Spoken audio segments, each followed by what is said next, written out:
Hello, divine souls. Djemilah Birnie here with Becoming the Big Me. I'm so excited for this special segment of the Becoming the Big Me podcast. This section of the podcast is dedicated towards sharing the stories of conquest for some incredible individuals. They are also featured in my latest book, Becoming the Big Me, the Great Conquest. In this section of the podcast, we will dive deep into each of their stories and their journeys and their hardships, from addiction, PTSD, loss of loved ones and children. This segment of the podcast is dedicated towards sharing their stories and sharing their journeys, not only of the hardships, but sharing how they overcame. To learn more about the authors behind the stories that you are going to hear, go to thegreatconquest.com. And if you would like to purchase a copy of The Great Conquest book, you can go to bit.ly/Great Conquest. And without further ado, let's dive into the amazing journeys. Hello, you guys. Welcome back to the Becoming the Big Me podcast. I'm your host, Djemilah Birnie, and I'm so excited, you guys. I get to introduce to you an amazing couple, Cory and JoJo Rankin. They're a husband and wife duo, parents of 5, foster parents, and the owners of Our Family Strong. They work as a team to optimize entrepreneurial marriages and focus on restructuring and eliminating the invisible cracks entrepreneurship brings to relationships. They work with couples that still have love for each other and help them fortify the connection that they already have and business-proof their marriage. After being married for 13 years and fostering over 30 children in their home over the course of, over 10 years, they have encountered many obstacles on their journey, but they have persevered through each and every one of them. With kids ages 3, 4, 5, 6, and 9, the Rankin household can be a bit crazy at times, but even with the craziness, their family is the biggest blessing that they could have ever asked for. So, hey, welcome to the show, you guys. I'm so happy to have you here to share your story with the audience. Thank you. That's a great introduction. Thank you. Been working on my intro voice. Let's just dive right in, you guys. Can you kind of bring us back in time and just paint a little bit of your history and your backstory for us? Yeah. So we've been married for 13 years, and I'll go a little bit deeper into our backstory, but ultimately our life changed 10 years ago when we moved to Vegas so I could go to physical therapy school. That was the start of foster care. That was the start of our 10 kids in 1 year. It was just the start of a whole lot of change, a whole lot of growth, a whole lot of failure, and a whole lot of teamwork. But JoJo and I, we grew up in very, very different circumstances. Our parents were both lower income, but I've got two brothers and 2 sisters.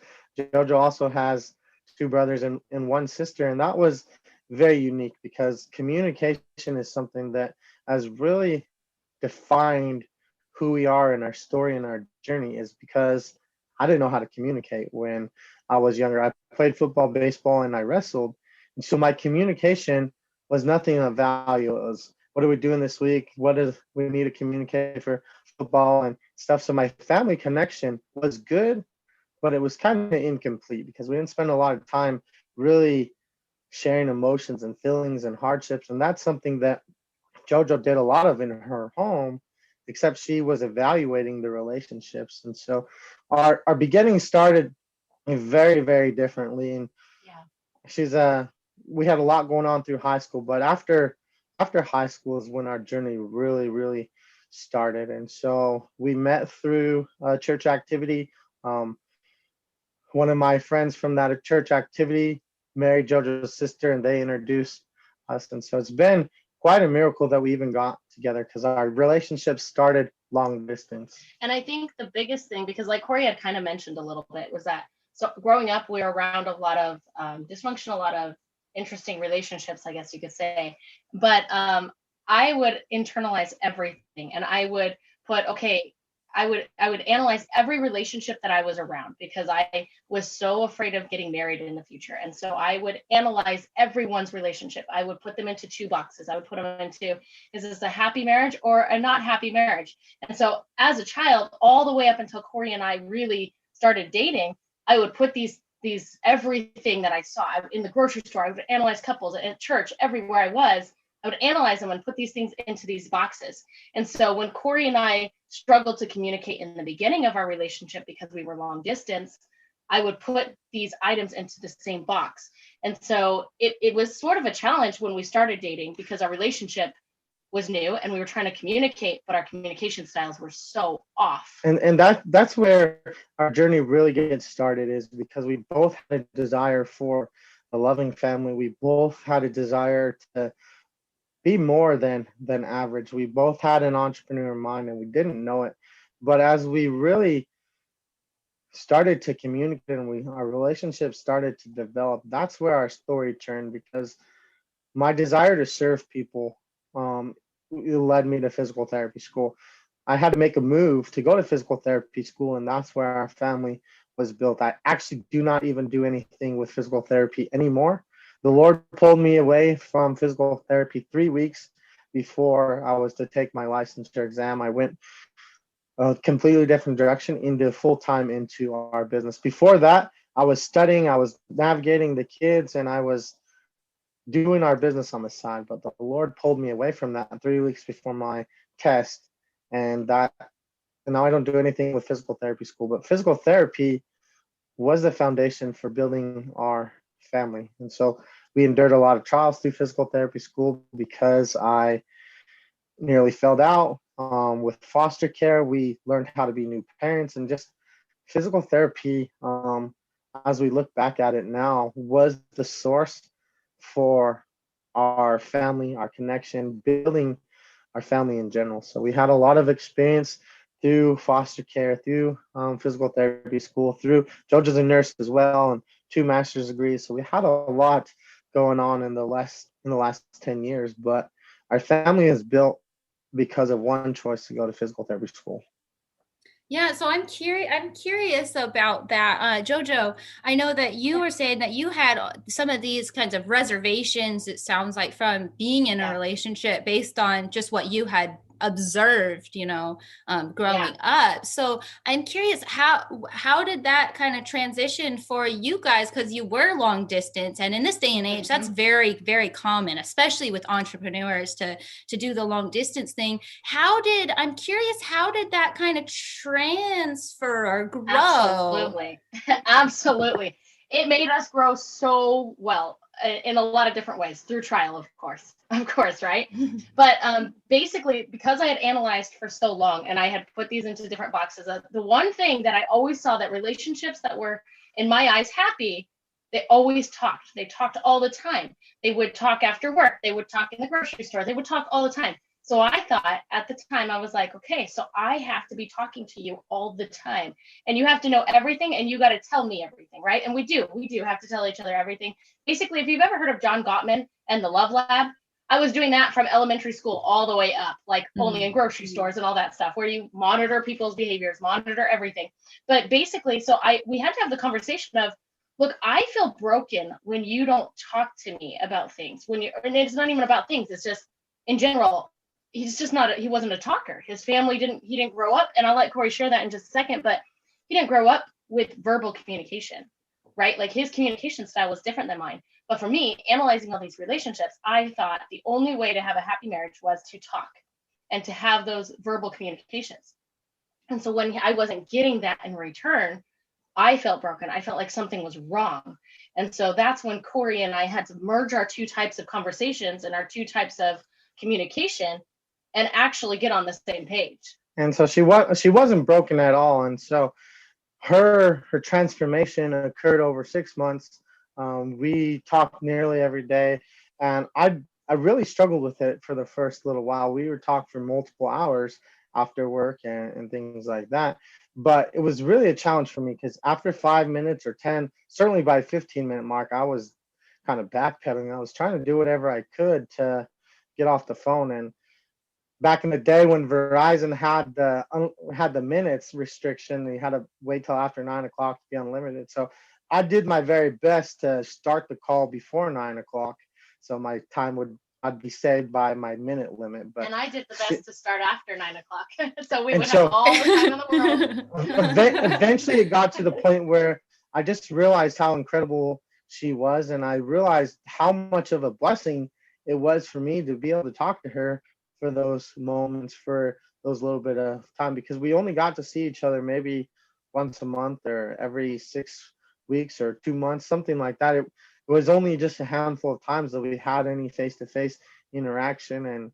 And 13, 14 years ago, there wasn't, they weren't Zoom calls, they weren't video chats. There was just straight call and whatever she was doing on the other side and things like that. And so there was really a missed opportunity from what we have now for our connection with Zoom and stuff. But I think it grew because I grew. I started to appreciate my opportunity to talk to someone so incredible that as I started to open up, she started to think that I was different, because I have a tremendous love for the Lord. I have a tremendous love for service, and I have a tremendous love for connection. And that's where I was missing a lot when I was a kid, is because I spent most of my time connecting with my friends or their family. And so once we were able to get that connection, we got married very quickly. We dated for 11 months. We were only engaged from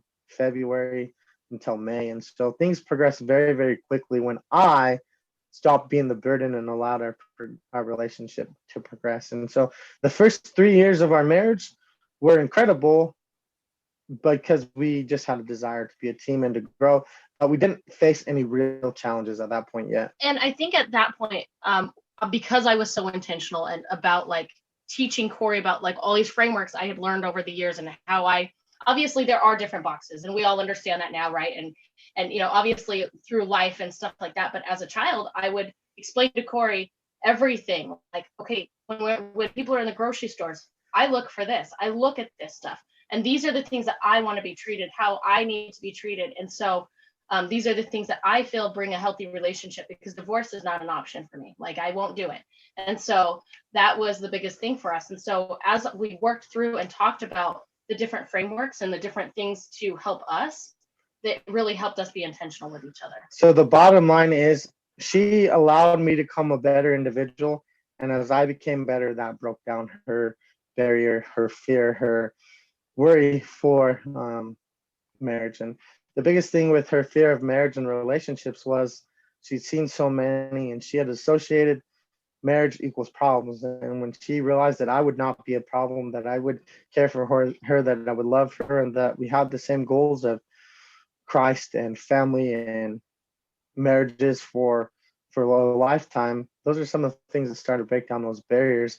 And I'm so grateful that those barriers were broken down, because dating long distance, I was working full time, and I was about to start going to college. And my intention was, I even told her this, and she probably wanted to crucify me for that, but I told her this, that, oh, we'll meet people, we'll have, like, my full intentions were to start college and start interacting with my classmates and see where that led. But she was so incredible that didn't happen, and a miracle that I never had the opportunity to meet other people, and I didn't want to meet other people. The Lord kind of took that desire away from me, and I'm so grateful that I did, because I have never met any other person that will drive on the freeway past an accident or a crash and pray for them, that they'll be taken care of, that they won't be hurt, that they'll have the financial resources. And she just is so incredible. I'm so grateful that those miracles were there, because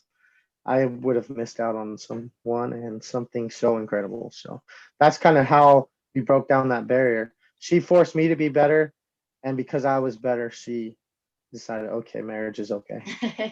That's so beautiful. And I think that that's a really important for people to hear, because you guys showed us, showed all of the audience right now that marriage is not perfect. Y'all were, Right. kind of scheming against each other there for a little bit with your Right. your phone limits, but you worked through it and communicated through it. And that's really what is beautiful about this story, because there's nothing in life is perfect, and there's gonna be obstacles throughout that journey. But if you love the person that you're with and you're willing to go through those obstacles with them, like, it can be absolutely beautiful. So I'm curious, did y'all always want to have a big family? No, absolutely not. No. And in fact, I'll share a little bit of that. But so obviously, so we had multiple failed adoptions. We just very strongly felt like our way to start our family was through adoption. And so we decided to adopt, but we became foster. Well, first we started the adoption path. We had multiple failed adoptions, but we felt really strong we needed to become foster parents. And in the first year, we had 10 children. And that was brutal. That's like a child every month. We didn't take 10 at once. It was one child at a time. But the foster care system is a very broken system, honestly. And yeah, so, can you pause right there real quick? Because I know that in your pre-interview questions, you mentioned the first foster care child that you had like no time to prepare. Can you tell us about that? Oh, yeah, absolutely. So we obviously became licensed. That's a 2 or 3 month journey. And you imagine that, like, okay, you're going to have a little bit of time. Our age range, you set your age range in our state, you set your age range. So ours was 0 to 5. And so we expected, okay, within like a couple months after our foster care license was open, we would take a child that would give us time to prep, know what we need. But no, it didn't. So we were licensed. And then the next day that same day, we started getting calls. And we were obviously freaking out because you usually have 9 months to prepare for a child. Well, Usually have 9 months. It's even more intense than that, because we were getting ready for grad school. We had moved from a place where we had stable jobs to a place where we had no job. Like, JoJo's a nurse, and she didn't have a job lined up when we just moved here from physical therapy school. And so we moved here in June, and our license became official in January 27th, 2011. And that was a Thursday, I think. And I went to play racquetball. And by the time I was playing racquetball for 2 hours, I had already missed 2 calls. So before I went to play racquetball, I got a call from the caseworker that said, your license is good, everything's approved, you can start taking placements. I went to racquetball, I missed 2 calls, and we called them back. They weren't a good fit. But by the following morning, we brought a 2-year-old home into our home. We'd never been parents before. We didn't have a clue. I was the youngest child, definitely. I was the second oldest. I mean, we had young cousins and stuff, so we knew that everything would be okay. We knew that even if we messed up, the circumstances the child was coming from were quite intense. So if the worst we can do is just love this child and give him the best opportunity while he was in our home, we had no idea how long he would be there. We had no idea the background. We were just almost like you have a sibling or a friend or someone that's stuck and I need you to babysit an emergency, and you've never met this kid before. That's kind of how it was. We didn't know what to do. We didn't know what supplies we needed. We didn't know what kind of car seats we needed. We had the minimum for our licensing requirements, but we had to go to the store for the first time with a 2-year-old, unload the car. We didn't know how to buckle car seats and things like that. And so was a lot of learning. That's the path to answer your question, how we didn't know how to prepare, because every scenario, people are pregnant and they start to prepare, they start to get some baby clothes, and then as they learn the gender, they can start to plan baby showers and stuff like that. But we didn't even know what gender or age or anything. We had nothing. And the thing is too, like, we vowed when we started foster care and before we took the placement, number one, anytime that they would call us about a placement, not just take it, we would hang up and talk about it, pray about it, see if it felt right, go meet the child and feel if it feels right. And then second was that we would talk about it, and we would try to talk all the way through, like, what are your fears? What are the things that's holding us back? Because new children can bring a lot of turmoil, right? Like whether you birthed the child or not, like they bring a lot of change into your relationship, into your home, and a lot of contention can start that way. And so again, we just really wanted, because the child was coming from a really bad situation. I mean, it's foster care. They're not, children don't just get removed. And so we really talked about it, like how can we make this the least traumatic for the child and the most loving environment for the child that we can, because obviously they need that. And imagine having that conversation as someone that doesn't know how to communicate important details. I was learning to communicate. I was learning how to be a husband, and now very quickly how to be a father. Like I mentioned before, the first 3 years of our marriage were really good, but we didn't really have that many trials. But now I have grad school. I have to figure out how to be a dad, and I have to have a conversation. Does this make sense to bring a child into my home? Like I didn't even know how to communicate. So you can imagine how challenging that was. And JoJo would probably be like, come on, this is, you got to say more than, I don't know, or it's okay. That sounds good. Like she really had to work hard to get information out of me to really, because I didn't know how to share my feelings. And on top of that, we were alone. We didn't have any family here where we are. And like, we didn't know anyone. Cory had started grad school. We had no one with us. No friends, no we family, didn't know any nothing. other foster parents. We had no one, like zero. So we were on our alone. own. So how did you guys, like, I'm trying to wrap my brain around that. How did you emotionally like handle this? Because I know that I have friends who have dealt with, foster care. And how do you emotionally deal with knowing what those children have been through that you're taking care of? I just can't even wrap my head around how emotionally draining and difficult what y'all have been doing to help all of these children has been for you. Oh yeah, it definitely has been emotionally draining. The biggest thing is like we try to keep each other in check. We ask each other, what's your story? What are you feeling right now? What are you thinking right now? And like Cory had said, he wasn't good at that at the beginning, but over time we had to. There's no other option. We can't bring a child into our home and have a stressful situation. They don't need that. It's our job as parents to get it together. And so emotionally, we have to be open with each other because we couldn't go to friends. Nobody understands foster care. So if we were to say, a lot of the time we would say, you know what, I'm really afraid of this. And our friends would say, well, whatever happens, happens. But that's not comforting. That's not helpful. And so we'd have to bring our situation to each other and really keep each other in check. Like, what are you feeling right now? Because it is, I mean, can't tell you how many nights we've cried ourselves to sleep because a child went home, because it's not so much that they went home, it's the environment. Has the environment changed? Is the child going to come back? It's a very traumatic thing for children. And we've had, I would say a lot of our children that we've had over the years have entered foster care again. And so it's a very broken system. So there's a lot of fear behind it that you really do have to be intentional with each other and try to create the healthiest relationship with each other, but also with the other family, like the birth family, if the birth family is involved. And I have never thought about this before until you asked that question.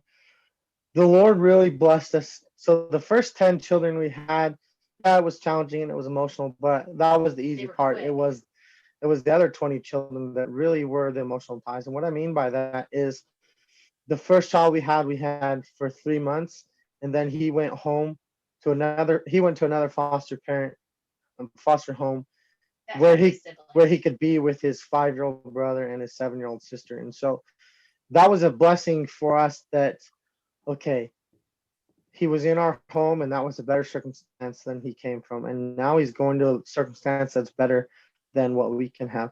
He was 2, so he didn't really have that much of an effect, but we had contact with his siblings and they were really, really struggling. They felt like their brother was stolen from him. And so to reunite that family wasn't so bad for us. And then another couple kids we had were a brother, and they went home to an aunt that wasn't using drugs, that was a stable job, that really knew these kids. And so that was okay.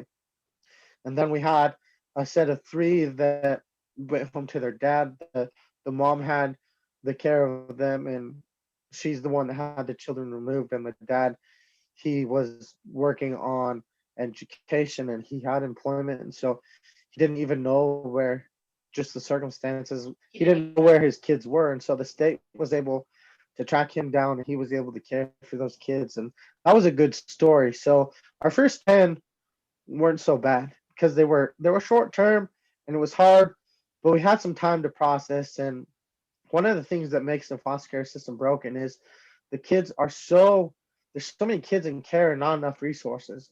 When we were doing our training, they said there's 1,000 licensed foster homes in our community and 3,000 kids in care. Yeah, and now it's gotten worse, where it's there's just not 3,000 enough. and only 500 foster care. There's just not enough resources. So when these children are bounced from place to place, it really makes things more challenging for them and adds to the trauma, different wounds every time. And so the foster care system does the best they can to get placements, to get stability. But what that looks like is, because the way that they do foster care is you're licensed per number of beds, and each bed is how many children you can have in your home, and they have different requirements and things like that to determine how many kids you can have by the space of your home and bedrooms and things like that. And so our license looks like we have space for 3. So if we have 3 kids, then we're not available in the system. But if we have 2 kids, then we're available in the system. And so if one child goes home today and they clear that name out in the system, we could get a call tomorrow. And so that's one thing we communicated very early once that first child went to be with his siblings was, we need some time to process. We're not just going to turn around and drive to the facility where the visitation center is and bring another child home. We needed some time to process. And so I never thought about that until you asked that question. But the Lord blessed us in a way that the first children that were in our home, we were able to love. We were learn how to figure out how to be parents and things like that. And so it was the second 20 that really became challenging. It's really, really hard when you have a child in your home that for more than a year and your children are bonded, and that's when the emotional struggles really become hard. And foster parents don't have enough support a lot of times because, like I said, they just have such a need that the child goes home, another child in their home, they don't have time to process, they don't have time to take care of it. And so a lot of people think a child going home in foster care that isn't involved in foster care is a really good thing, and oftentimes it is, but it's really a traumatic thing too for the children and things like that. And I'll share a story about one of the experiences of, just so you see how hard it truly was for us to handle things emotionally. So we had a little girl that was in our home for a year and a half, and we thought it was going to adoption, and then her dad came in the picture and he did his plan and he went home. But my kids were so bonded to her that it was a lot of crying for weeks and weeks after she left. And then after a couple months, we got her another placement and things like that. But it was just so hard for our children. It was so hard for us, because now do we have to manage our own emotional problems or in struggles and circumstances. Now we have to deal with children that feel like someone special was ripped out of their life, and they don't know why. They don't know where they're going. They just know that they won't be able to see them. The hardest part is when you're at work or your school and you get a call, this child's going home, you have no time to prepare. Yeah. Sometimes you got to be in this place in 1 hour, and our kids didn't get a chance to say bye. Or those are the hardest times, and so it's not easy. It's not easy at all. No. Wow. So how did you guys get yourself to keep going when the obstacles just seemed too massive? Because I know it can be easy to allow that to crush us, but y'all didn't let that crush you. You kept going. You're killing it right now. So how did you push through that? I would say and I'll share a little bit too, because so our 9-year-old now, he was our 10th foster child. And Cory was in the midst of grad school, so he was in his second year, I think. And we had our son for almost 3 years. And we were in court just about every week while Cory's trying to go to school. He's like failing out of school because emotionally we were just like at our end. And the biggest thing that we kept getting was, I'm a God of miracles. And I just like, because as foster parents, like there's no rights. There's no rights for foster parents. It's whatever the judge says, the kid goes. Like that's how it is. And it was really discouraging because here we were, like, Cory's in grad school. He's about to fail out because he can't do all his tests because he's in court, because we're trying to keep this child, because we're trying to keep him safe. And it was this big old horrible like time for us. It went on for 2 years of that. And so our biggest thing was how we made it through was just getting those promptings, those even little inspirations, because again, we were alone. Like nobody understands foster care. Like it's not like there's a bunch of foster parents that now there is because of Facebook and stuff, but like at the time there wasn't like foster care communities. There's no support groups here. There's nothing really for the foster parents to even bond with each other. So it's a very lonely ride. Unless you know another foster parent, nobody understands it and you're on your own. Even family, I mean, because extended family and everybody becomes bonded to these children, you know, and then they never get to say goodbye either. But our biggest thing that helped us was, one, we would sit down and check in with each other. 2, we would make sure that we were praying together as a couple. And that when we did feel those feelings of peace, that we would share it with each other, because so many times I would just get this prompting of, I'm a God of miracles. And he was. The way that it ended for our son was a complete miracle. It was a complete miracle. The attorney that was fighting so hard for him to leave actually became a judge, so she was removed from the case. And the other attorney had adopted her own children, and so she was very pro-child, not pro-adoption, not pro-birth parent, just pro-child. And in this situation, it would have been detrimental for him to go home. There was still drug dealing. There was still like homelessness. There was still things that, I mean, he would have been, and now he's a published author. He's a published author. So it's like the things that he has accomplished in his years because he was given opportunities is incredible. But it's because, so that is how we stayed connected, because we just leaned on each other and our faith. Well, there's 3 additional things that I 100% contribute to our ability to continue. We learned a framework that marriage is no longer 50-50. I'm sure you've heard, maybe you've said that marriage is 50-50, but marriage is absolutely not 50-50, because 50%, that's only half as good as you truly are. You are 100% credible. You're 100% capable of doing hard things. You're 100% needed. You have a purpose. So 100% of an individual is what the marriage should get as well. And so 50-50, when I hear that, marriage is 2 people. So if you're bringing 50% and I'm bringing 50%, I'm only bringing half of what I'm capable of. And so we learned a framework that marriage is 100-100. You give 100% of the effort and the best version of yourself that you have to give that day.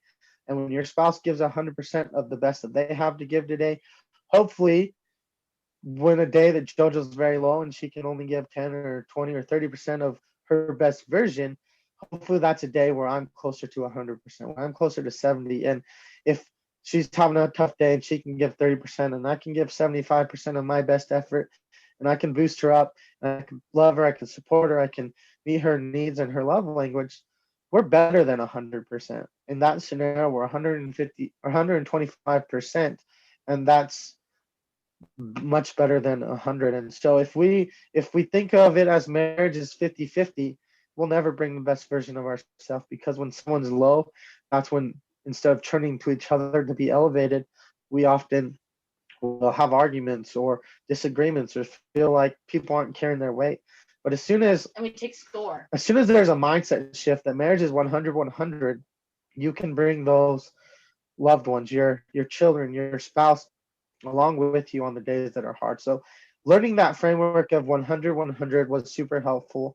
Another one that was super helpful is we made a commitment that however long children were in our home, at least we would love them. And so through foster care, we learned to love at a level deeper than most.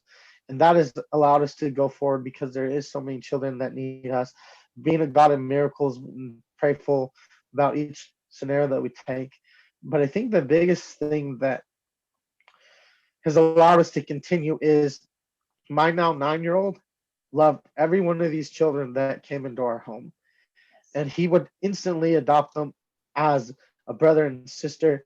It was never a friend. It was never that child. It was never, it was, oh, I got a new brother. I got a new sister. I got to play with. And he had so much love that he gave us the strength to keep going, because he would say, oh, Mom, I need another brother.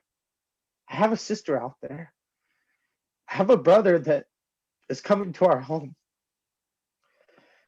And that alone, like, how can you question a 5-year-old saying, I got a brother that's coming to our home?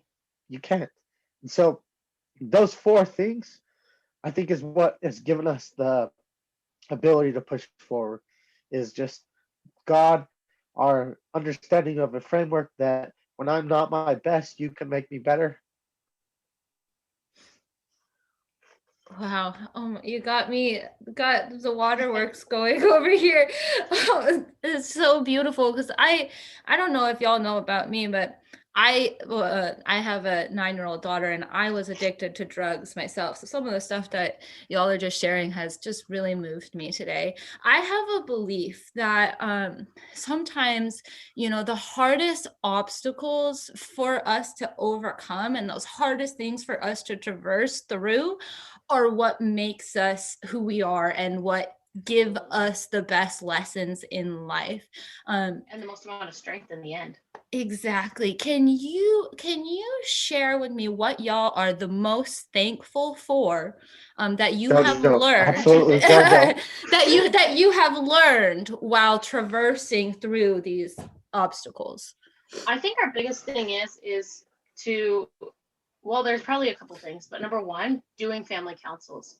That changed a lot for us when life was hard, because when Cory was in grad school and we were foster parents, I was also in school. I was working full time, and it was really hard. And so if we had family councils and just was able to say, look, this is my load right now. Like, I don't even have enough bandwidth to do dishes. Like, how can we lighten each other's load? Because emotionally, physically, whatever we're needing during that time, it's a lot.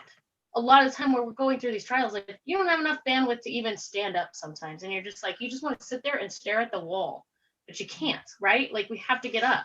We have to do things. But I think that was one of the biggest things for us, is we turned towards each other in our relationship, but also with our kids. We couldn't just say, you know what, like, sorry, this child went home. I know you felt they were your brother, but just wait till next week when we get another call. Like, right? Like, that's not the way life is. We can't just excuse feelings and hope that they pass. And so understanding each other's emotions, and one of the biggest things that I learned in school was asking the question of, what's hard for you?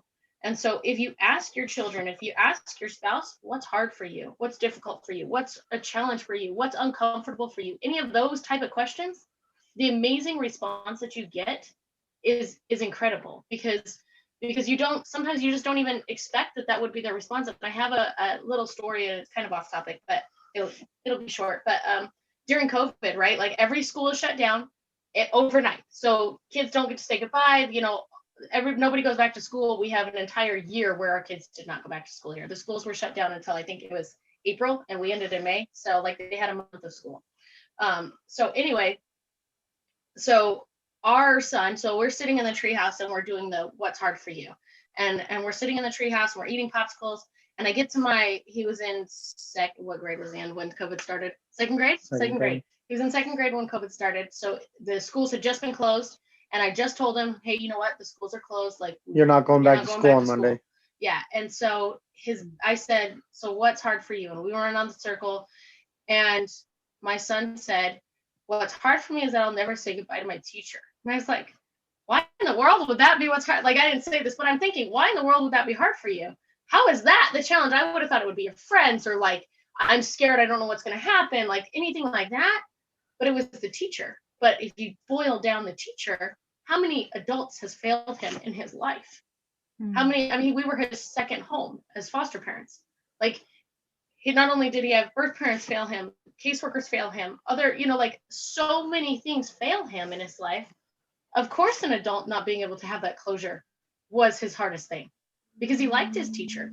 He had a good relationship with her. She was like a second mom type of thing, like a school mom, like he could go to her, he could talk to her. And of course that was the hardest thing, but I would have never guessed that saying goodbye to his teacher was the hardest thing.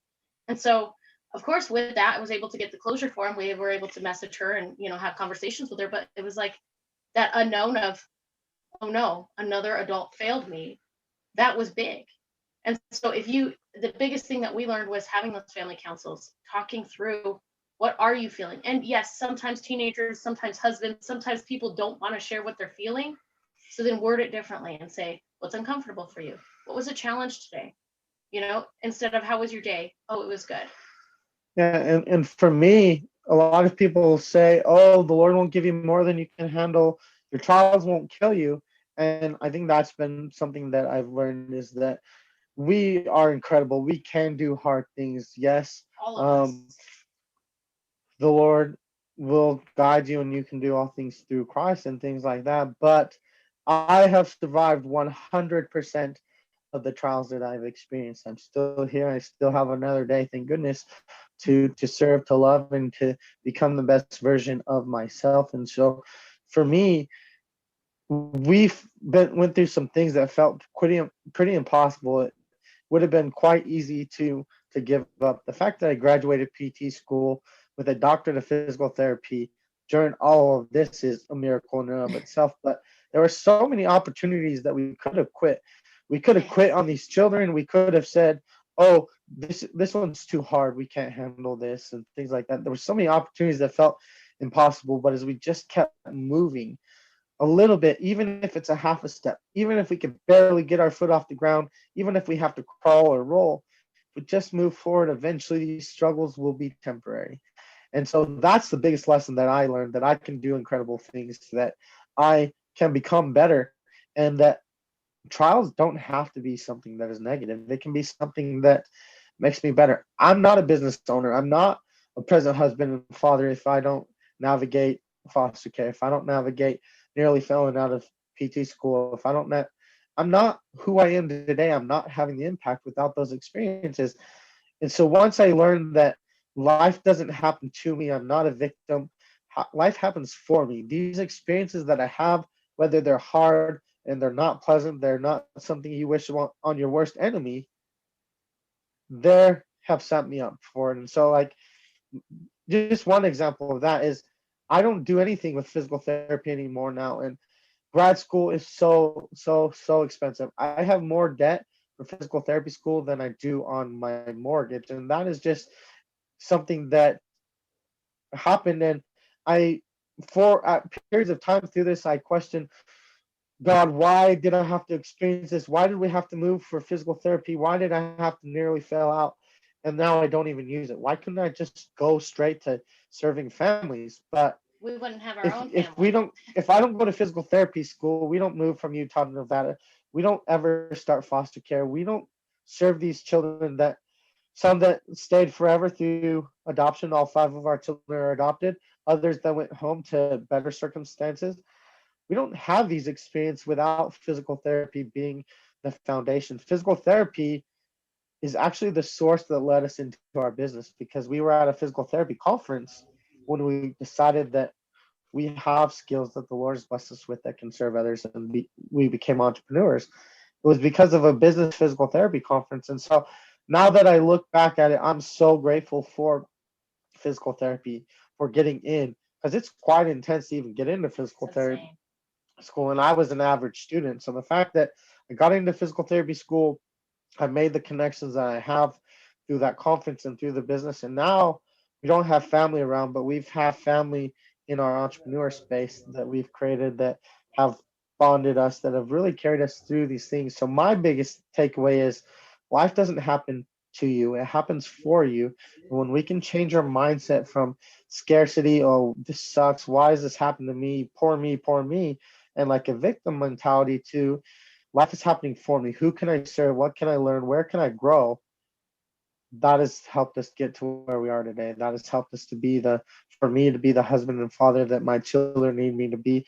JoJo's quite unique and quite special, and she's way out of my league as far as being great. And so my ability to not look at, oh, this happened to me, why me, why bad things happen to good people, those kind of things. If that's my mindset, we quit a long time ago. But as we learned that life happens for us, now these trials that my kids had to experience, learning how to communicate so I could take care of those that are depending on me, has really been a blessing. And we can look back and the timeline of this stacked onto this. And because we had this trial, we were prepared to navigate this trial.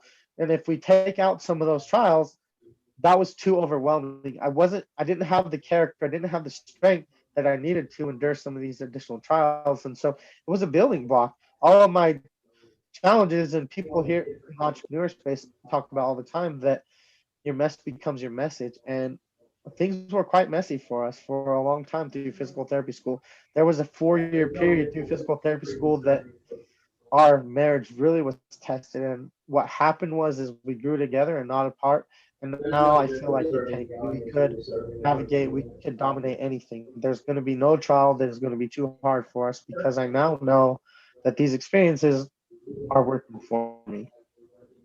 That's absolutely beautiful. And I believe exactly the same thing. I believe that everything that we go through in our life happens for a reason, even if we can't see what that reason is right in the moment.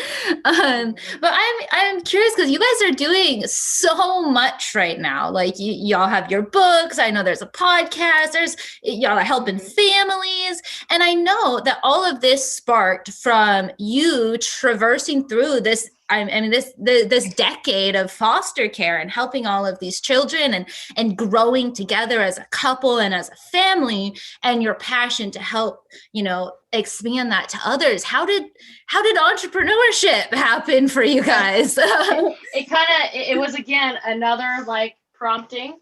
Cory had mentioned before, like we were in Florida and we were around a beach, no kids with us, all 5 kids were at home. Like we were like, vacation of our life, right? Get to go hang out at the beach, do whatever we want. Well, we were at this physical therapy conference, which we're really good friends with basically everybody in there. I'll let you continue, but we really have to back up even a step farther than that. 2017, we experienced a major tragedy in our community, and JoJo's working at the hospital. Yes. And that night, she got an impression, your mission in life is to save families. Super confusing, because we're foster parents, we're in grad school, we're active at church, we're active in our community. We didn't know what that meant. And then we needed a year and a half of silence and faith and trust to get to 2019 when we were at this conference. And now you can continue about being on the beach without 5 kids and never stepping foot in the sand. Yeah, so and like what Cory had said, like I received that your mission in life is to help families a few years prior. And I was like, well, that's kind of strange, because I was already in my undergrad to be a marriage and family therapist. Like I was on the path. We had been foster parents for, I don't even know how many years at that point. And so I was really confused. I was like, okay, but I'm already trying to do that. But then when we were at this physical therapy conference, we didn't even go to the beach, because we were so consumed by, we knew we needed to start our business. And over the past 13 years, because we've overcome so many things, and because we, like as a child, I had worked through all these frameworks and I would analyze couples. And so we were really, really, really intentional with our relationship. Everybody would always come to us and ask us, marriage advice. So their kids would come play and our kids would go play with them, and they would sit and get marriage counseling, right? Even though I wasn't a marriage counselor. And so at the time, it was, again, one of those things where we knew, even though we didn't want to, we knew we needed to start our business, and it needed to be coaching families. And so that was one of the biggest things, is we started coaching typical couples like we always had, right? Like we had always had generic couples come over and ask us how to stop fighting, basically go from divorce line all the way up, to happy and healthy and thriving and all that. And so we started coaching those couples. When she says generic, she's talking about the people we love the most, our family, our friends that we've developed here in Vegas without any people. And so they weren't just strangers, or they weren't people that were saying, oh yeah, you guys are great, how do you handle that? but it was people that knew our story. It was people that knew our experience, and it was people that we loved, and they would come to us and say, "You don't have any problems. Your marriage is perfect." And we would just And laugh. then they would ask us, "Your marriage is perfect. How do you do it? Yeah. What can we do? What can we change?" And then sometimes we would tell them things and they would implement it. They'd come back, "Oh, the last 2 weeks have been so great since our talk." Other times they will just say, "Oh man, things have been so much worse." And we ask them, "Did you do the things that we talked about?" No. Then why are you saying that we have a perfect marriage and you're not willing to copy the things that we're doing? And so that's kind of where we were. We had practice, and I didn't mean to cut you off, No, Joseph, you're but I good. think that was something that was very important is when she said these common marriages, it's people we love, people that trusted us, people that didn't know all the details because we didn't let them in because we save our trials for each other and not going outside of the source. But they knew we were struggling with foster care. They knew physical therapy was a challenge. They knew all these different things. They knew our emotions when a child would go home and a new one would come, and our kids were friends and They stuff saw the like that. So turmoil. it was no secret that we were struggling. But then they say that, "Oh, your marriage is perfect. You have no problems." It was like, we got plenty of problems. Cory still leaves his socks on the floor, but just kidding. But yeah, so then and so we started coaching more couples, but we started having entrepreneurs coming to us. And at first we were a little bit confused on because there are core cracks as we call them. There's different invisible cracks in relationships that can either be fixed really quickly and they just make you thrive, like the things that Cory and I implemented, like family councils, things that we did through our trials, eliminating those invisible cracks and then moving forward. But what we were finding was that entrepreneurs had different cracks than like corporate America marriages and all the couples we had always coached. And so we started really dissecting like what's different in them. And so we actually discovered that entrepreneurial relationships, whether they're new beginning entrepreneurs or very, very high end entrepreneur marriages, they're different. And it doesn't matter if they work together in the business or there's a single entrepreneur home, they just have core different problems. And so once we were able to dissect this, the results we were getting for people was incredible. And we started dissecting into four different categories, four different pillars. And we would talk about, okay, it's either a marriage crack, which would include like intimacy, physical or emotional. It would include like communication. Or is it a home crack, which is like your roles, the chores, parenting, the children, all of that stuff? Or is it a personal crack? Are you trying to develop yourself, but your spouse isn't necessarily involved in that? Just like with Cory earlier, he had to solve his own individual crack with communication because that was his core crack. That was a personal issue. And then there's the business cracks. And those are things like setting boundaries, allowing yourself to have the family time at certain times, and letting your spouse be involved in what they want to be involved in, and setting the family targets with the business targets, but not making them so they're separate, but involving everybody in the things that they want to be involved with, and communicating business items to your spouse when, like, let's say if you need to work later, like, so it doesn't create fights. And so as we were working with these couples, they started getting 10K months when they were about to quit having their job or having their business because they were finally able to bridge the gaps in their home and get rid of the wedge that was in there. And so it was pretty incredible. And so that's why we work with entrepreneurial relationships. That's kind of the gist of why we started doing what we do. Well, and to add on to that, we are now 4 years removed from that impression that your mission in life is to save families. Initially, 2 years ago, we thought saving families was from divorce. We thought saving families was about not fighting, about really challenging relationships. But the ideal couple that we serve is a couple that still loves each other, that's nowhere even close to the divorce line. And what we've learned 4 years removed from that prompting, and that's a lesson in faith in of itself, but 4 years removed from that guidance from the Lord that your mission is to save families, we're not saving families from divorce. We are saving families from their business. The couples that we work with, we help them focus on the home. We help them show up better at home so they can be the best version of themselves for their spouse, for their children. which translates into better performance in the business. They're more productive, they're more efficient, they're more creative, and these kind of things. And that's where the wanting to quit to a 10K month came from, is because we've removed a lot of those barriers. We didn't teach them any business stuff. We taught them how to take care of their family. Their business was encroaching, was moving, was really the source of a lot of their trauma and stuff. And so there's a lot of entrepreneurs that are overwhelmed and not fulfilled because their relationships at home are suffering. And so that's been a huge blessing to be 4 years into that prompting and know that we're not saving families from divorce.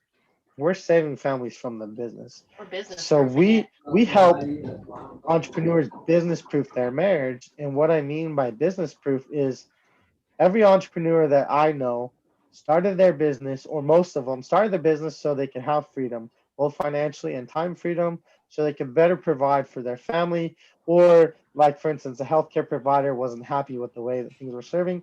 They provided so they could have a better impact, so they could treat patients a better way. And so entrepreneurs, some of them have just grown into that and it's been part of their story and their purpose. But the majority of entrepreneurs intentionally started their business for their family, for the time freedom to get those opportunities. And what happens is they go so hard in the business and they believe this myth: if I just work harder in the business, my family will be blessed. And in doing so, instead of their family becoming blessed, their family becomes second place. And now they have a spouse that is really have a hard time supporting the business.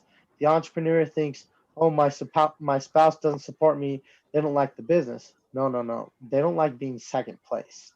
And they can't support the business as a second place wife. They can't support the business as a secondary for your children. You can't be the best father if your children are getting the leftovers because you've given everything to the business. And so that's where it's now very clear what saving families looks like. Saving it from the business, saving you as an entrepreneur from having your children on the playground and say, oh, my dad, he's a no-show dad. He misses every sporting event, everything. Because there's two options when you're an entrepreneur and you have young children.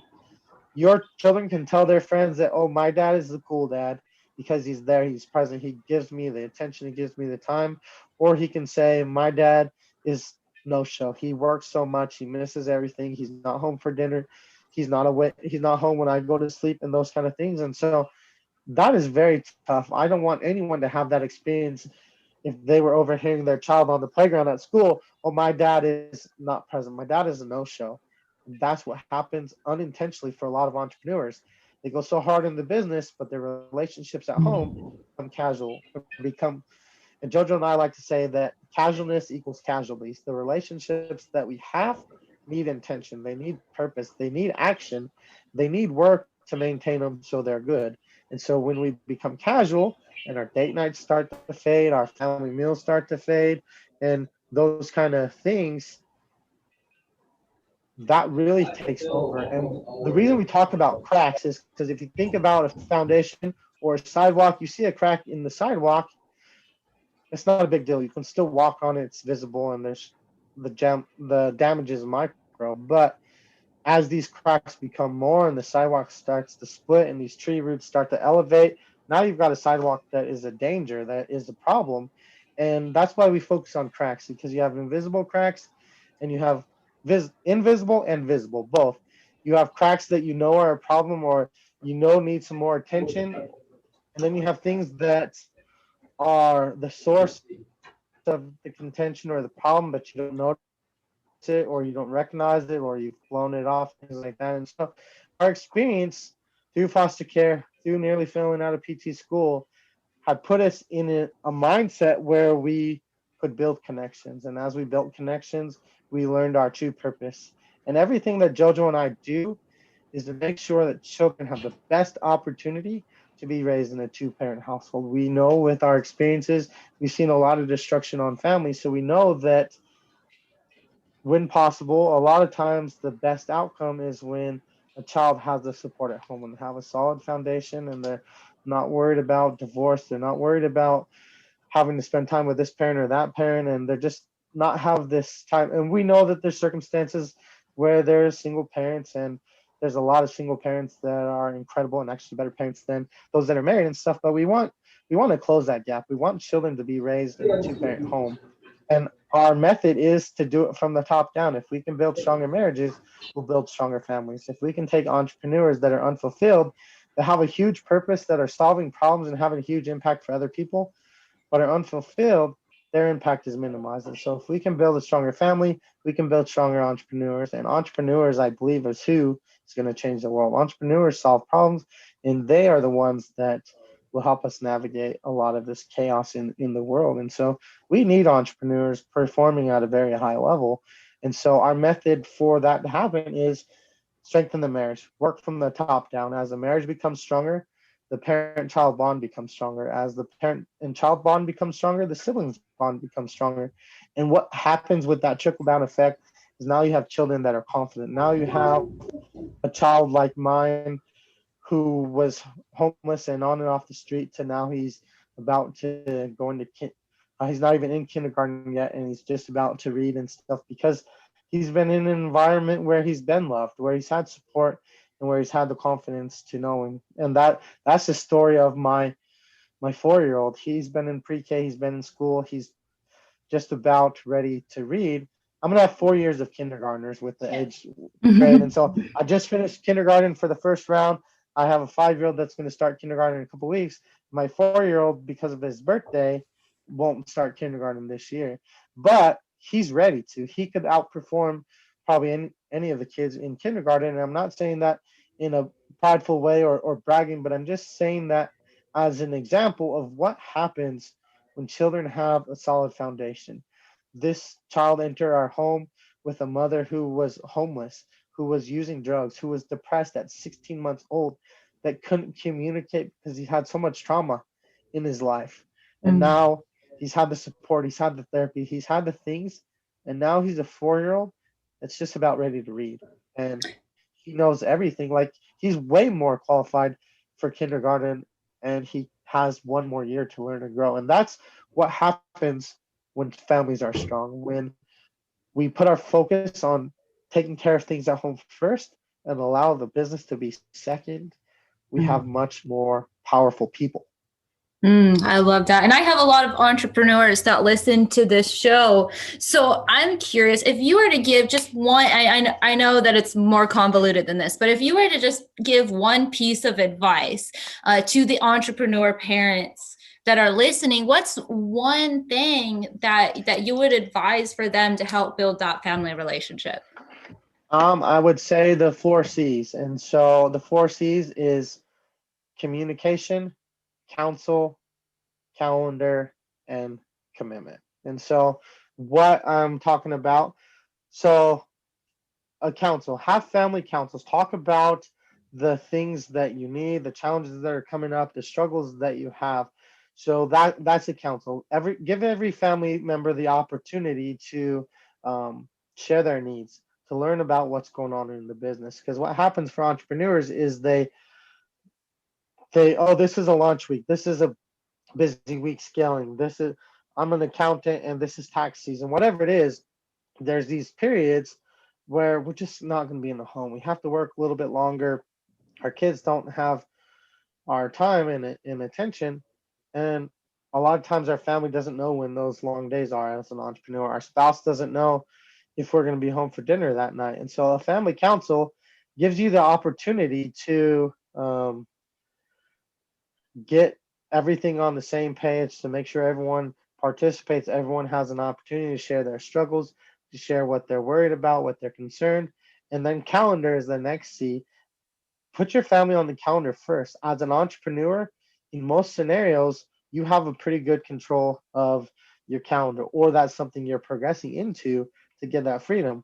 So if I know my son has football practice on Fridays and games on Saturdays, my calendar is blocked off for football practice on Fridays and games on Saturdays. Nobody, even if they wanted to, could have access to my time frame on my calendar, because that's my family time.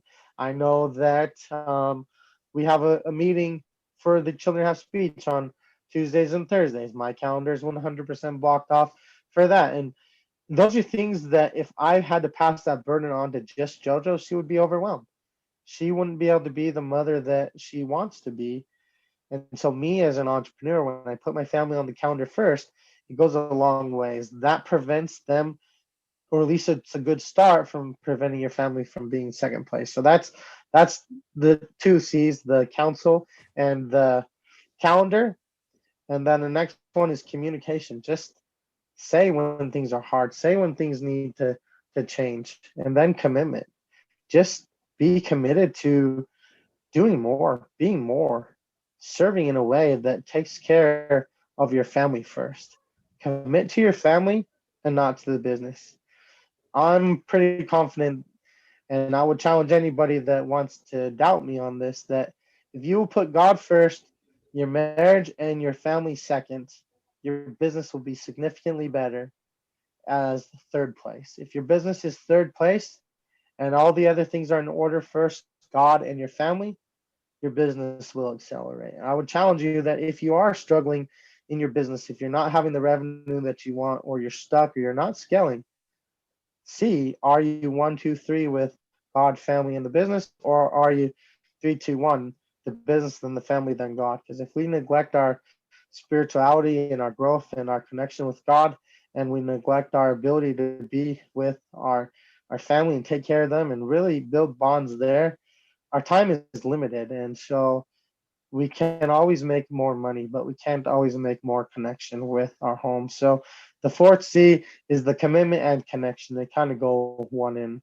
one. And so I guess you could call it 5 C's there, because you have commitment and connection that I kind of wrap into one. But that's what I would say for an entrepreneur. JoJo probably has something better to say because she's quite amazing. But if you will do that, if you will make sure that your boundaries are in line and your priorities are in order, because you have to take care of yourself first. You can't fulfill at a high level if you're barely able to get out of bed, or if you are so tired that you can't even have decent conversations, stuff like that. So take care of your family first. And I would also add to that, with the 4 C's, I would identify what cracks are creeping into your relationship, whether it's a personal relation, whether it's with you yourself, is it your home? Is it the roles that your spouse is having to do everything? Are they doing all the dishes, all the parenting, all the bathing, all the nighttime routine? Are they doing all of that? What cracks are seeping into your stopping you to progress? Is it business cracks? Do you need to set better boundaries? Do you need to have a hard stop time and communicate that with your spouse? Is it individual? Are you feeling like you're failing in your business, which is making it so it's intruding in your home? Like, what cracks is it that I personally need to improve on? How can you fix your own cracks? Or if you need help with cracks, obviously that's why we're here. But like, what can you identify that is seeping into you becoming the best version of yourself as a spouse or as an individual? Because if you're able to identify those things, it helps you grow stronger in your business. And it also helps with these 4 principles that Cory had taught. And a small crack hasn't destroyed your foundation, but a major crack, that starts to interfere with the structure. That starts to interfere with stability. And so if you can identify the cracks and help and get the help that you need, whether it's a coach, whether it's a new team member on your business, whether it's to offload some of the tasks that you're doing to VAs, whether it's saying no so you can have more opportunity to say yes to the things that push your mission forward, those cracks are something that we can change. And I want to tell anyone that there is no shame in becoming better. Identifying these cracks is keeping your foundation strong. If these cracks are ignored, eventually we'll have wedges in our relationship, and we'll get to a point where our structure, our stability is starting to crumble. And that's the last place anybody wants to be, is a foundation that's poor in the business, a foundation that's poor in the relationship, a foundation of self-belief that you're not good enough. If our foundation starts to crumble, we won't be stable enough to support other people. So I think us as entrepreneurs, we have egos, we have reputations that got it under control. I'm a problem solver, and so I got it under control. And so a lot of times there can be shame in growing, but if you identify your cracks, whether that's a new coach or just freeing up your time, you're growing. And there's no shame in growth. And entrepreneurs should expect to grow day in and day out, especially week over week and month over month, certainly year over year. Identifying cracks is an opportunity for growth, and growth is something everyone needs. I love the way that the terminology that you use with the cracks and the sidewalks, because I tell people, just awareness, but I might steal this crack terminology because it's a visual representation of it. And that's just so beautiful. I'm going to get off of this call and sit down with my partner and write down a list of our cracks. Well, and that's one of the biggest things too. And if you can totally take that, that's totally fine. But we were talking to McCall Jones. I don't know if you guys know her or not. She speaks at Funnel Hacking Live. She's amazing. One of our closest entrepreneur friends. And we were talking about these cracks because we do date nights, and we did a date night for them. And we were talking about these cracks. And she was like, well, imagine that these, those bowls, I think they're Chinese bowls where they break them on purpose and they rebuild them with gold. Yeah. And so it is basically like that. Every relationship, there's no such thing as a perfect marriage. Like, everybody would always talk about our marriage being perfect, but there's no such thing as a perfect marriage. We all have to learn. We all have to grow. We all have trials. But it's how we create our relationship. It's how we let these cracks either build us or destroy us. And so if you take that bowl and every crack that you fix, every crack that gets better becomes that gold. So you become this unique bowl that no bowl is the same, but it's amazing. And it has gold in it, and it's valuable. It's a decoration, and it's just something amazing. And so cracks are much easier to repair when they're small and they haven't affected the foundation yet, when they haven't impeded on the stability of whatever it is. And so just identify those cracks now. And that's why we talk about invisible cracks, because here's a crack that I'm sure most of you have never thought about.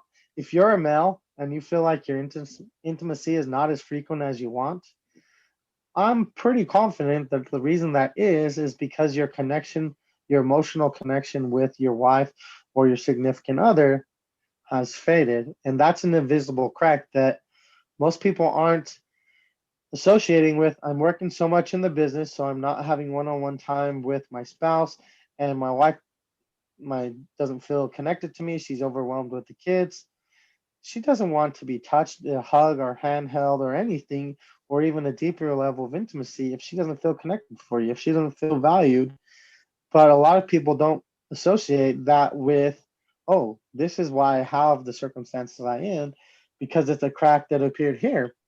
And so, man, if you want to increase your intimacy, pay attention to how are you caring for these amazing women in your life and taking care of them in a way that they feel protected, that they feel emotionally safe and connected to you.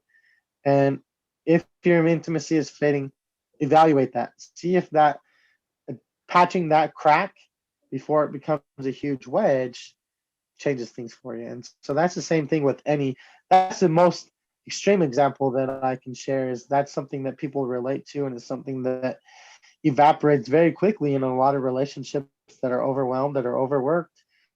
So just pay attention to how you're treating people. Yeah, mic drop, Cory. Like, you hit the nail on the head with that one. And that's something I wish that more men would understand. Thank you for sharing that message. Absolutely. You guys, this has been absolutely an incredible interview. And I know that our audience has received immense value from y'all already. But you have so much more to offer the world, more than this, hour-long interview. Y'all have your books, y'all have your Facebook group, y'all have your programs. Can you tell people, let us into your world, what do you have available for people? How can people connect with you? Yeah, so there's quite a few things, and I'll share a little bit, and then I'm sure Cory will have something. But first of all, just get started. You can join our Facebook group, Strong Business, Stronger Marriage. We have our podcast, Strong Business, Stronger Marriage. We have a marriage hacking show. But one of the things that we enjoy doing for couples is we do date nights.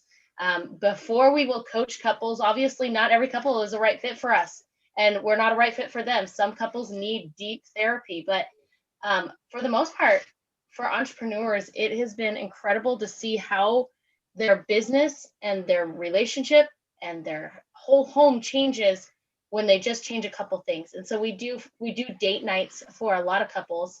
And basically what it is it's a one night where we go through Zoom, we teach a principle, we have an activity for them, and they're able to have that time alone and bonding and basically restructuring a lot of things in their relationship in an hour. And so that is something that for your listeners, we'd be willing to give out for free. And so if you want a part of that, you can definitely reach out to us. Yeah, you can message us on Facebook, but probably the best place to join us and come play is we have a Facebook group called Strong Business, Stronger Marriage, and it's for entrepreneurs who are married or in a serious relationship or engaged. And if that's you or your spouse, your significant other, then come play with us there. We share a lot of values. We're just starting a brand new show called Marriage Hacking, and we're breaking down some of these cracks that successful entrepreneurs had, or the growth that ways they filled those cracks, and sharing them for you in quick interviews. We do have a podcast called Strong Business, Stronger Marriage that is about to undergo a major transformation because we've learned a better way to serve through the cracks. And so Strong Business, Stronger Marriage podcast on iTunes or anywhere else you find your podcast. Those are the two best places. If you want our books, the one that I'm most proud to sell is my 9-year-old's book, because he's a published author from 7 years old, and that's on Amazon, called Will You Be My Friend? Any book that's sold there, he gets every penny of it. So I like to promote that book because I don't know very many 9-year-olds that are getting income because of the work they did 2 years ago. But if you want one of our books, we have journals, we have a book for entrepreneurs that has a few tips that you can implement some of the things we talked about. If you just type in Cory Rankin, and Rankin is Rankin, and Cory Cory, if you just type that in on Amazon, all 5 of those options will appear, and you can get them in for whatever makes sense. Personal journals, couples journals, a book for entrepreneurs, a children's book about emotions. So those are the places that you can join us. And as we get to know you, as we start to get your story, you might be a good fit for our coaching program, or you might be a good guest for our podcast or marriage hacking show. But come into our world through our Facebook group, and then introduce yourself there and introduce yourself to us. Message us through the group, and we'll see how we can serve you, because life is about doing and being and becoming. And the better our connections are, the better things are at home, the better we can serve those that we want. And when we serve people at a higher level, we make more money. And money is a tool for entrepreneurs to have a bigger impact. A lot of times people say money makes you evil, or money's evil, or money makes you a jerk. But if you're a jerk before you had money, you'll be a jerk afterwards. But if you're someone that's humble and someone that has a heart of service and love, and as you make more money, you just have more opportunities, more tools to have a bigger impact. So come play in our world through our Facebook group. Purchase those books on Amazon, or just connect with us, because we love connection. JoJo and I find our greatest joy in serving others, whether that's each other, whether it's their family, or whether we help you restructure a few things so you can have a thriving marriage. A lot of us, myself included, on certain things, we settle. We settle for average. We settle being mediocre, and none of us are mediocre. We're all pretty great. And so if you feel like your relationship is good, then let's come make it great. If you feel like your relationship is struggling, let's get it to a point where it's good. And the thing that JoJo and I do is we don't fix anything. We don't save anything. We restructure. So we take what you're already doing, make a few adjustments so you can do it better. And every entrepreneur, they love systems. They love automation. They love to take what they're doing and make a few adjustments to do it better. And that's what we will help you do. We'll take your circumstances. We'll take what you're already doing well and give you a few things so you can do it better. Restructure. And that's why we talk about business proofing your marriage. We help you restructure the chaos of life to business proof your marriage. Because when your marriage and your family is the first priority, the business isn't taking over. It's not making you question, why did I start this, or things like that. And so when relationships are thriving, if life's incredible. Your marriage can be magical. I don't know. And I don't care what your beliefs are, what you've heard, or what your experiences of marriage are. The absolute truth is that marriage can be magical. Even if your marriage is currently a challenge, or your relationships are currently a challenge, they have potential for growth. They have potential to make a few adjustments and become great. Yes, I understand there's toxic relationships and abuse is never acceptable, but anything short of that, we can make progress. And we have the potential to be great because we are children of God. We have a divine nature that we can be great. And as we take our greatness and match it with another person and make a great team and a great family, a great business, an impact, that's how legacies are built, is becoming better, doing more, serving more, increasing your impact, building better relationships. And that's where you build legacies. And so if that's interesting to you, then come join us in our Facebook group. I know that was a long explanation, but ultimately we just want families to be better. Everything that we do is stronger families. There's not nearly enough love, there's not nearly enough kindness, and there's not nearly enough service in the world today. And if we can add all three of those to the relationships, we'll become a much better entrepreneur. We'll become a better friend, a better brother, sister, mother, father, husband, whatever hat you want to wear. You'll become better when you love more, when you serve more, and when you communicate better. Cory, yes, that was a long explanation, but that's okay because you can feel your heart and you can feel your soul in every single word that you just said. So you guys, if you are listening and you want to connect more with Cory and JoJo, as always, I put all of their links in the description down below so that if you want to be lazy, I did the work for you. You can find them very easily. Just tap on that description box and pop on over to their group. I know that you guys will be left in good hands.